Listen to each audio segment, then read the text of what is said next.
అబ్బా పొట్ట ఫుల్గా ఉంది. అరే నువ్వు ఇక్కడ ఉన్నావా? మరి మోనీతో ఫోన్ మాట్లాడేది ఎవరు? దాంతో ఎవరు మాట్లాడతారమ్మా? అయితే వాళ్ళ అమ్మోళ్ళు మాట్లాడతారు. లేదురా, అది మాట్లాడేదాన్ని చూస్తే నీతో మాట్లాడుతుంది అనుకున్నా. నేను ఇక్కడే ఉన్నాను కదమ్మా, నేనెందుకు ఫోన్ చేస్తా దానికి? మరి ఎవరు ఫోన్ చేశారా? ఆ ఈకవికలు పక్కపక్కలు సోళ్ళలాగా బయటకు వచ్చేసాను. అవునా? ఒక్క నిమిషం ఆగు, నేను వెళ్ళి చూసొస్తా. మీ వల్లే సార్ ఇదంతా. మీ సపోర్ట్ లేనిదే నేను అసలు ఇక్కడ దాకా వచ్చేదాన్నే కాదు.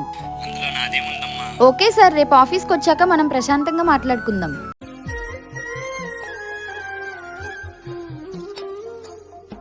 అబ్బా ఏం లేదమ్మా, వాళ్ళ ఆఫీస్ లో వాళ్ళ సార్ అనుకుంటా. సార్ అయితే అలా మాట్లాడతారా అంత సనువుగా?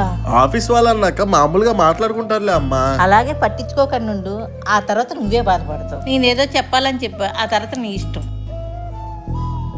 ఏవండి, మీకు ఒక విషయం చెప్పాలి. ఏంటో చెప్పు. నేను చెప్పిన మాట వింటే మీరు చాలా సంతోషపడతారండి. అవునా? మీ వాళ్ళు ఎవరైనా పోయారా?